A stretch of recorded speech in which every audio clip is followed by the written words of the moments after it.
시편 104편 낭독하겠습니다. 내 영혼아 여호와를 송축하라. 여호와 나의 하나님이여, 주는 심히 광대하시며 존귀와 권위를 입으셨나이다.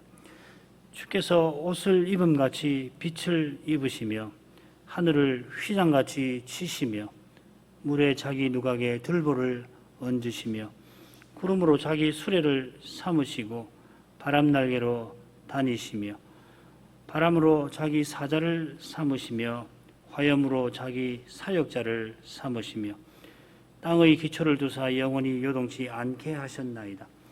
옷으로 덮음같이 땅을 바다로 덮으시며 물이 산들 위에 섰더니 주의 견책을 인하여 도망하며 주의 울의 소리를 인하여 빨리 가서 주의 정하신 처소에 이르렀고 산은 오르고 골짜기는 내려갔나이다. 주께서 물의 경계를 정하여 넘치지 못하게 하시며 다시 돌아와 땅을 덮지 못하게 하셨나이다. 여호와께서 샘으로 골짜기에서 솟아나게 하시고 산 사이에 흐르게 하사 들의 각 짐승에게 마시우시니 들나귀들도 해가라며 공중의 새들이 그 가에서 깃들이며 나무가지 사이에서 소리를 발하는도다. 저가 그 누각에서 산에 물을 주시니 주의 행사의 결과가 땅에 풍족하도다. 저가 가축을 위한 풀과 사람의 소용을 위한 채소를 자라게 하시며 땅에서 식물이 나게 하시고 사람의 마음을 기쁘게 하는 포도주와 사람의 얼굴을 윤택케 하는 기름과 사람의 마음을 힘있게 하는 양식을 주셨도다. 여호와의 나무가 우택에 흡족함이요 곧 그의 심으신 레바논 백향목이로다. 새들이 그 속에 깃을 들이미며 학은 잣나무로 집을 삼는도다. 높은 산들은 사냥을 위함이요 바위는 너구리의 피난처로다. 여호와께서 달로 절기를 정하시며 해는 그 지는 것을 알도다. 주께서 후감을 지어 밤이 되게 하시니 삼림의 모든 짐승이 기어 나오나이다. 젊은 사자가 그 잡을 것을 쫓아 부르짖으며 그 식물을 하나님께 구하다가 해가 돋으면 물러가서 그 구열에 눕고 사람은 나와서 노동하며 저녁까지 수고하는도다. 여호와여, 주의 하신 일이 어찌 그리 많은지요. 주께서 지혜로 저희를 다 지으셨으니 주의 부요가 땅에 가득하니이다. 저기 크고 넓은 바다가 있고 그 속에 동물 곧 대소 생물이 무수하니이다. 선척이 거기 다니며 주의 지으신 악어가 그 속에서 노나이다. 이것들이 다 주께서 때를 따라 식물 주시기를 바라나이다.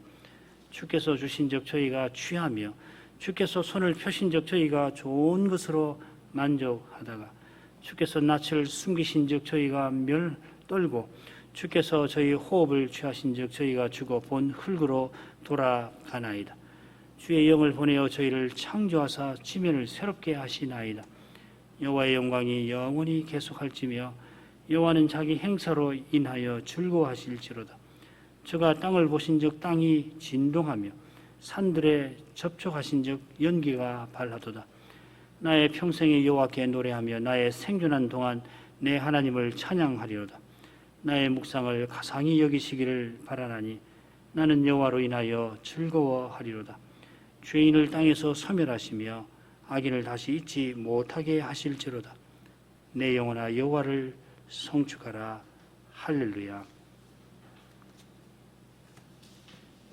이 시편은 103편처럼 내 영혼아 여호와를 송축하라 하는 이 권면이 시의 처음과 끝에 나옵니다. 이것은 두 시편을 서로 붙여서 살피게 합니다. 103편이 101편과 더불어 다윗의 시이고 105편부터 106편은 다윗이 언약궤를 예루살렘 장막에 옮길 때 부른 찬송이고 아울러 그때 부른 찬송의 중간 부분이 시편 96편의 대부분 나오며 이 찬송 언약궤 옮길 때 부른 찬송에만 나오는 여호와께서 통치하신다 하는 이 표현이 93, 97, 99편에 나옵니다. 이런 점들이 제4권의 시들을 포로기의 정황에 비추어 살피게 합니다. 다윗의 언약이 실패한 것 같은 현실에서, 다윗 같은 영웅이 절실한 그 현실에서 다윗이 언약궤를 예루살렘에 옮길 때 드린 찬송을 부르는 그 심정이란, 다윗을 왕으로 세우신 여호와께서 친히 다윗 언약을 이루어 주실 것을 바라보는 심정인 것입니다. 이런 심정이 이 시대만 아니라 다윗이 왕이 되기 전에도 늘 있었습니다. 그리고 이 심정은 오실 메시아를 바라는 믿음과 붙어 있습니다. 그리고 그 믿음은 다시 오실 그리스도를 기다리는 우리의 심정과 다를 게 없습니다. 다시 오시는 그날에 우리가 이 시를 찬송했던 분들과 함께 그리스도와 같아질 것입니다. 이미 아시겠지만 이 시편은 하나님의 위대한 창조를 노래합니다. 노래하는 심정이 이 시의 끝에 잘 드러나는데, 죄인을 땅에서 소멸하실지로다 하는 고백과 붙어 있습니다. 악인이 땅에 가득하고 땅을 차지하는 그런 현실에서 땅에 기초를 두사 영원히 요동치 않게 하신 하나님께서 그 땅의 얼굴, 지면을 새롭게 하시고 또 땅을 진동하게 하십니다. 하나님께서 심판과 구원의 일을 행하십니다. 하나님께서 그런 분이신 것은 무엇보다 땅과 하늘을 지으신 데에서, 타락 후에도 세상을 여전히 붙드시는 데에서, 창조와 섭리에서 잘 드러납니다. 그처럼 시인은 이런 관점에서 하나님의 창조를 돌아봅니다. 하나님이 악인을 없이 하시고 세상을 새롭게 하실 것을 바라면서 태초에 그 위대한 영광을 드러내신 일들을 살피는 것입니다. 거기에 나타내신 영광의 버금가는 영광이 시인의 시대에도 나타나는 것을 믿음으로 보는 것입니다. 그 영광을 보고서 시인은 여호와를 송축합니다. 이런 사실을 참조해서 시의 줄거리를 간단히 보겠습니다. 시작과 마지막 부분에 내 영혼아 여호와를 찬송하라 하는 그 찬송이 나오고요.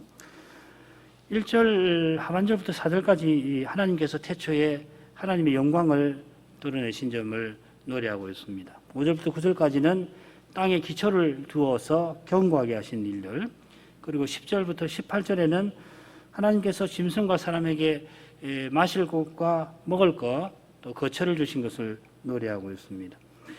19절부터 24절까지는 하나님께서 절기를 세워서 질서 있게 다스리시는 것, 그리고 거기에 대한 시인의 찬송이 나옵니다. 25절부터 28절까지는 하나님께서 짐승과 사람에게 좋은 것을 주신다 하는 내용이고요. 29절부터 32절은 하나님이 땅을 요동케 하시며 지면을 새롭게 하십니다. 그 다음 33절부터 35절 상반절까지는 하나님께서 죄인을 심판하실 것을 인해서 시인이 평생 그 영광을 찬송하겠다 하는 것입니다.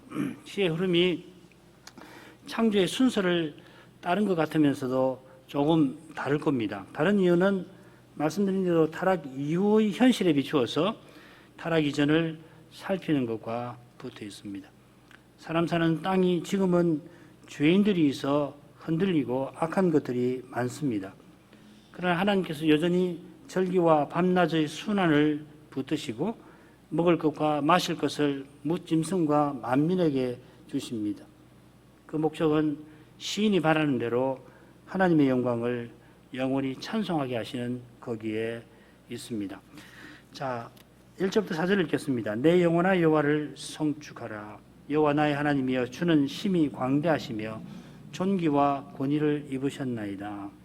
주께서 옷을 입음같이 빛을 입으시며 하늘을 휘장같이 치시며 물에 자기 누각에 들보를 얹으시며 구름으로 자기 수레를 삼으시고 바람 날개로 다니시며 바람으로 자기 사자를 삼으시며 화염으로 자기 사역자를 삼으시며.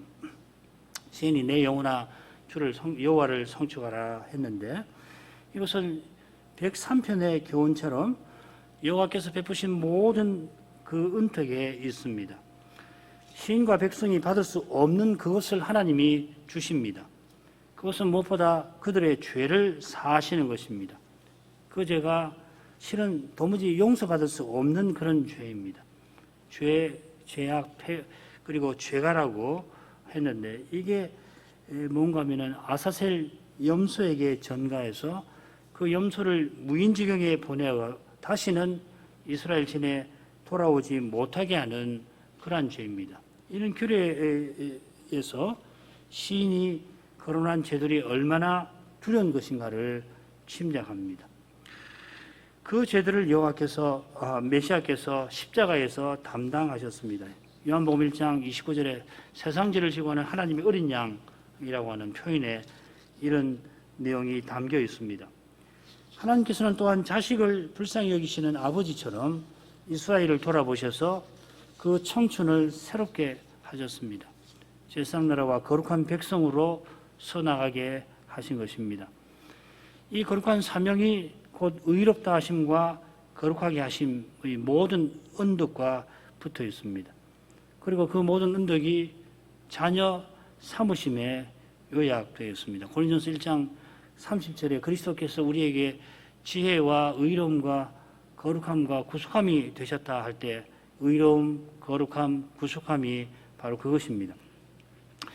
시인이 여호와를 나의 하나님이라 불렀는데 이건 그가 중보직분자임을 가리킵니다.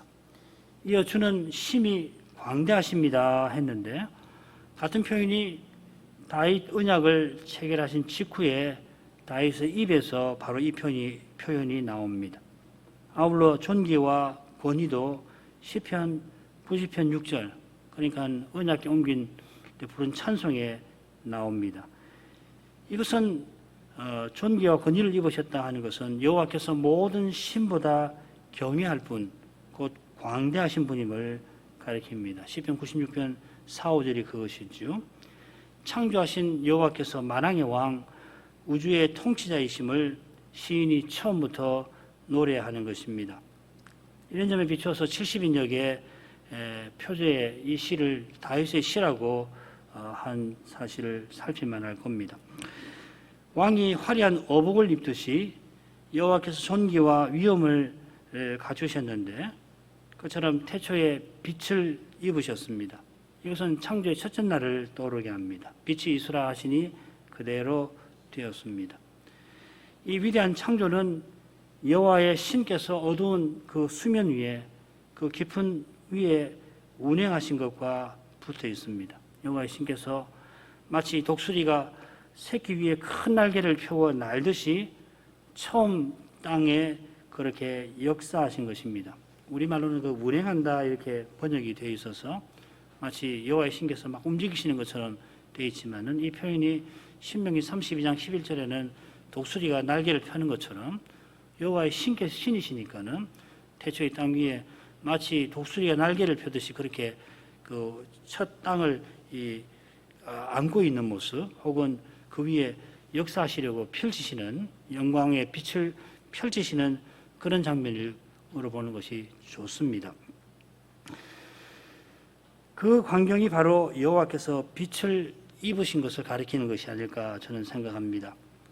이렇게 해석하는 것이 더 낫다고 생각하는 이유가 하늘을 휘장같이 치신다 하는 표현과도 붙어 있습니다. 이 휘장같이 치신다 하는 것은 하나님께서 하늘을 자기 처소로 삼으신 것을 가리킵니다.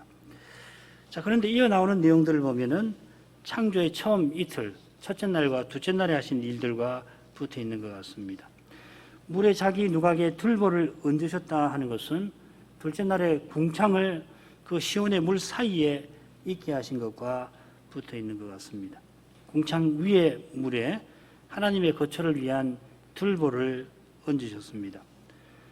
궁창에 구름과 번개와 바람이 생기는데 사람이 보이는 이 자연현상을 통하여서 하나님께서는 실은 천사를 써서 거룩한 통치를 펼치십니다. 구름, 바람날개, 바람, 화염 이런 순서로 나와 있는데 구름과 화염은 영광구름을 가리킵니다. 이 영광구름이 여호와의 술의 전차, 불의 전차입니다. 이 영광구름은 보좌와 그룹과 천사들로 이루어져 있습니다. 에스겔서 1장이 바로 그것입니다. 히브리서 선지자가 바로 이 구절을 인용하면서 천사들에 관하여는 그는 그의 천사들을 바람으로 그의 사역자들을 불꽃으로 삼으시느니라 하고 해설합니다. 지금 시편과는 좀 다르죠. 거꾸로 되어 있죠. 하나님께서 영광 구름을 타고 행차하실 때에 모든 천사를 대동하십니다. 사사기 4장 5장에 기록된 대로 하나님께서 비와 번개를 내려서 시스라의 그 철병거를 무찌르십니다.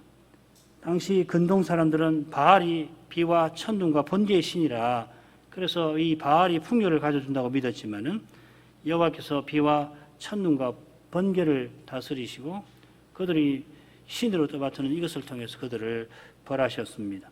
그런데 이 일에 천사를 쓰신 것입니다. 5절부터 9절까지 읽겠습니다. 땅의 기초를 두사 영원히 요동치 않게 하셨나이다. 옷으로 덮음같이 땅을 바다로 덮으시매 물이 산들 위에 섰더니 주의 견책을 인하여 도망하며 주의 우레소리를 인하여 빨리 가서 주의 정하신 처소에 이르렀고 산은 오르고 골짜기는 내려갔나이다. 주께서 물의 경계를 정하여 넘치지 못하게 하시며 다시 돌아와 땅을 덮지 못하게 하셨나이다. 이것은 셋째 날 하신 일을 노래합니다. 여호와께서 궁창 아래 물을 한데 모아서 묻이 드러나도록 하신 것입니다. 이것이 하나님께서 땅에 기초를 두신 그것입니다. 하늘은 하나님의 거처로 삼으시고 땅은 사람에게 주셨는데 주실 때에 사람이 살만한 환경이 되게 하신 것입니다. 노아 홍수 때에 모든 사람이 물에 빠져 죽었는데 그때 궁창 위의 물도 터져서 내렸습니다. 그런 무서운 일이 일어나지 않게 하신다 하는 말입니다. 영원히 요동치 않게 하셨다 하는 표현이 주복을 겁니다. 이는 여호와께서 영원히 통치하신다 하는 뜻일 것입니다. 이것은 대홍수를 통해서도 잘 드러납니다. 베드로는 이 대홍수 때에 처음 하늘과 땅이 무너졌다 합니다. 멸하였다 합니다. 지금 하늘과 땅은 재림 때에 무너질 것입니다. 베드로가 처음 땅이 물에 넘침으로 대홍수로 망하였다 할 만큼 그때 땅은 크게 흔들렸습니다. 그런데도 땅은 사라지지 않았고 더욱이 8사람이 남은 것은 오직 여호와께서 통치하시는 사실에 있습니다. 하나님이 낙원의 심판대에서 친히 하신 그 약속을 여전히 이루시는 것입니다. 6절은 하나님께서 처음 지으신 땅의 상태를 가리킵니다. 땅이 혼돈하고 공허하며 흑암이 깊음 위에 있고 땅이 무질서에 있고 텅 빈 상태인데다가 깊음이라고 하는 시온의 물이 땅을 덮고 있습니다. 여기 이 바다라고 번역된 말 히브리 말로 터홈인데 창세기 1장 2절에 나오는 깊음, 그 시온의 원시의 물입니다. 이 시온의 물이 땅을 덮고 있었는데 주의 견책에 물이 도망합니다. 견책이라는 표현도 흥미롭죠. 다윗을 열방에서 건져주신 일을 이 견책이라는 말로 묘사를 하고 있습니다.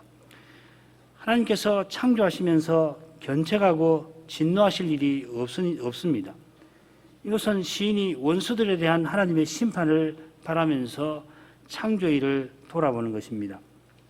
하나님께서 우레소리로 명하시니 깊음이 정해진 곳에 물러났고 그 결과 산과 골짜기가 생겼습니다. 만일 이 깊음, 이 물이 사람 같은 기능이 있다면 주의 명령을 우레소리로 들었을 것입니다. 하나님 명령은 그만큼 무겁고 강력합니다. 이런 명령을 순종치 아니하는 죄는 실로 끔찍하고 두렵습니다. 그래서 신자는 조용히 이 사람이 복음의 강설에서 조용히 주의 명령을 들어도 우레소리로 듣는 것입니다. 하나님께서 물의 경계를 정하셔서 물이 넘치지 못하게 땅을 덮지 못하게 하셨습니다. 세 번째 단락. 이 단락은 셋째 날에 하나님께서 식물을 주신 일과 붙어 있습니다. 식물 주신 그 내용이 단락 가운데 13절부터 15절에 나옵니다. 그리고 앞뒤로 짐승들이 마실 것을 얻고 거할 것을 얻는 내용이 나옵니다. 숫자가 바뀌어야 되겠네요. 2, 1, 3 이렇게 되겠네요. 먼저 10절부터 12절 읽겠습니다. 여호와께서 샘으로 골짜기에서 솟아나게 하시고 산 사이에 흐르게 하사 들의 각 짐승에게 마시우시니 들나귀들도 해갈하며 공중의 새들이 그 가에 깃들이며 나뭇가지 사이에서 소리를 발하는도다. 하나님께서 태초에 물을 한데 모이게 하셔서 뭇을 넘지 못하게 하셨는데 아울러서 뭇에서 사는 짐승과 사람이 맑은 물을 마시게 하셨습니다. 이게 얼마나 감사한 일인지 타락후 큰 가뭄에 사람과 짐승이 매우 고통받는 데에서 생생하게 드러납니다. 지금 시인도 짐승들이 그 와디에서 그 가뭄 우기가 되면은 물이 생기고 곧 물이 말라버리는 그 와디에서 그 이스라엘의 강에서 목을 축이는 그런 모습을 넌지시 보여줍니다. 시편 42편의 전경이죠. 목마른 사슴이 시냇물을 찾기에 갈급한 그런 현실인 겁니다. 그런 현실에서 골짜기에서 샘이 솟아나서 각 들짐승이 많고 많은 그 들짐승들이 해갈하는 것 실로 복된 일입니다. 먹을 것을 주시는 것과 아울러서 하나님께서 타락한 세상에서 베푸시는 가장 선한 것 가운데 하나가 이 마실 물을 주시는 것일 겁니다. 이것은 광야에서 마실 물이 없어서 이스라엘이 얼마나 하나님을 원망한 그 현실을 보면은 더욱 생생할 것입니다. 물이 없으면 뭐 그 많은 백성이 금방 멸망의 두려움에 휩싸였고 그래서 하나님을 원망을 한 것이죠. 바로 이 점에 비추어서 공중의 새들이 그 가에 깃들이며 나무가지 사이에서 소리를 바란다 하는 그 즐거운 모습을 살필 것입니다. 비슷한 이미지가 16, 17절에도 나오는데 거기서는 안전한 둥지에 쉬는 모습이고 여기서는 맑은 물이 흐르는 그 강가에서 새들도 목을 축이면서 기뻐서 즐거워하는 그런 모습입니다. 13절부터 15절을 읽습니다. 저가 그 누각에서 산에 물을 주시니 주의 행사의 결과가 땅에 풍족하도다. 저가 가축을 위한 풀과 사람의 소용을 위한 채소를 자라게 하시며 땅에서 식물이 나게 하시고 사람의 마음을 기쁘게 하는 포도주와 사람의 얼굴을 윤택케 하는 기름과 사람의 마음을 힘있게 하는 양식을 주셨도다. 이 창조의 셋째 날에 하나님께서 하신 중요한 일은 풀, 씨 맺는 채소, 씨 가진 열매 맺는 과목, 풀, 채소, 그 다음에 그 곡식, 그 다음에 과일 땅에서 나도록 땅이 내도록 하신 것입니다. 여섯째 날에 씨 맺는 모든 채소, 씨 가진 모든 열매 맺는 나무를 사람에게 주셔서 식물을 삼게 하시고 모든 푸른 풀을 육지의 모든 짐승에게 주셔서 식물로 삼게 하셨습니다. 이런 일들이 이 부분의 배경이 됩니다. 하나님께서 사람과 짐승에게 마실 것을 주실 뿐만 아니라 그 누각에서 산에 물을 주십니다. 이 누각이라고 하는 것은 3절에서 우리가 살폈던 대로 궁창 위에 서 있는 하나님의 집, 곧 하늘을 가리킵니다. 시인은 하나님께서 비를 내리게 하셨다 고백하는 것입니다. 우리 주님도 하늘아버지께서 자기의 해를 악인과 선인에게 비치게 하신다 하셨습니다. 우리가 현대과학이 말하는 자연에 익은 나머지 하나님께서 자연 법칙을 매 순간 붙드시고 그 법칙대로 다스리시는 사실을 잊기가 쉽습니다. 하나님께서 행하신 일을 과학적으로 설명한다 하더라도 그 일을 행하시는 하나님은 심지어 그 행하시는 일도 설명하는 사람이나 설명하는 이름보다 높습니다. 밤하늘의 무수한 별들은 과학적 탐구의 대상만 아닙니다. 과학적 탐구의 결과만큼 밤하늘을 보고 그린 예술가의 그림이나 그 별들을 보고 받은 영감으로 지은 음악도 고귀합니다. 더욱이 그 별들은 창조주와 섭리주의 영광을 드러내는 대상입니다. 무수한 별들에서 하나님의 크신 영광을 깨닫고 하나님을 높이는 어린아이의 찬송이 이 밤에 들린다면 하나님 앞에 실로 고귀할 것입니다. 그것이 왜 고귀한가 하면은 창조주 하나님의 지극히 고귀하심을 노래하는 까닭입니다. 과학이 참으로 가치 있으려면은 하나님을 바로 아는 데에 이르러야 합니다. 하나님이 없다 하든지 하나님이 어리석다 한다면은 오늘 날 그 유튜브에 들어가서 뭐 양자 물리학 같은 거 제가 관심 있어 이렇게 읽는데 거기 보면은 뭐 물리학을 가지고 신이 존재하지 않는다, 신은 어리석다 뭐 그런 말을 하는데요. 그런 과학은 선으로 악을 내놓는 악한 것이 되고 맙니다. 밤이 내리는 이 순간도 하나님께서 낮과 밤과 맺으신 그 언약을 신실히 지키고 계십니다. 그 하나님을 의지해서 우리는 밤 잠을 청할 수가 있을 것입니다. 하나님께서 사람의 소용을 위하여 채소를 자라게 하십니다. 가축을 위한 풀이라 했는데 사람의 경우는 사람의 소용을 위한 채소라고 합니다. 이 소용이라는 말, 아보다라는 말인데 23절에서는 노동이라고 번역되어 있습니다. 이 노동 혹은 이 봉사 섬김이라는 말이 이 아보다라는 말의 일반적인 뜻입니다. 하나님께서 일하라고 먹을 것을 주십니다. 타락 후에는 먹을 것을 얻기 위하여 일해야 하고 그 일은 괴롭고 힘겨운 것이 되었습니다마는 본래는 하나님께서 주신 사명과 소명을 이루라고 먹을 것을 주셨습니다. 낙원에서는 동산의 모든 나무에서 나는 과일을 마음대로 먹으라 하셨습니다. 타락 후에도 하나님께서 여전히 먹을 것을 주시는 목적은 여인의 후손을 통하여 죄인을 구원하시는 데에 있습니다. 하나님의 이 고귀한 목적을 깨닫는 사람은 죄와 죽음의 현실에서 함께 그리고 각각 그리스도를 드러낼 것입니다. 이런 점에 비추어서 사람의 마음을 기쁘게 하는 포도주, 사람의 얼굴을 윤택케 하는 기름, 사람의 마음을 힘있게 하는 양식이라는 표현을 살펴야 되겠습니다. 이 사람의 마음이라는 표현이 앞뒤에 나오고 중간에 사람의 얼굴이 나옵니다. 생각할 것이 많은데 이 절에서 묘사하는 모습은 절기와 붙어 있는 것 같습니다. 풍성한 추수에 하나님 앞에 나와서 주신 선물을 누리며 즐거워하는 모습입니다. 사람이 하나님을 가까이 하고 제사드림으로 가까이 하고 그래 하나님의 수라에서 돌려주시는 그 화목제 음식을 평안과 기쁨 가운데서 맛보는 그러한 모습입니다. 참으로 하나님을 가까이 하는 거기에 이런 복이 약속되어 있습니다. 하나님을 가까이 하며 그 뜻을 받드는 신자는 소박한 식탁에서도 주님 나라의 평강과 기쁨을 맛봅니다. 성신을 의지하여 그리스도를 드러내는 그 마음에 참된 평안과 기쁨이 임합니다. 16절부터 18절로 갑니다. 여호와의 나무가 우택에 흡족하며 곧 그 지으신 레바논 백향목이로다. 새들이 그 속에 깃을 들이며 학은 잣나무로 집을 삼는도다. 높은 산들은 사냥을 위하며 바위는 너구리의 피난처로다. 여호와의 나무가 우택에 흡족하며 하고서 창조의 셋째 날 하신 일과 관련하여서 시인이 계속 노래합니다. 하나님께서 나무들을 잘 자라게 하셔서 거기 새들이 보금자리를 얻게 하시고 또 물들을 한데 모아서 산들과 바위에 들짐승이 안전한 쉴 곳을 얻게 하십니다.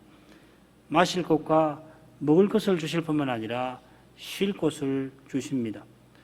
우리 주님께서는 이런 일들을 들어서 하물며 하나님 삼으신 너희일까 보냐 하고 우리의 낮은 생각, 땅에 붙어 있는 생각, 눈앞의 현실에 매여 있는 생각을 일깨우셨습니다.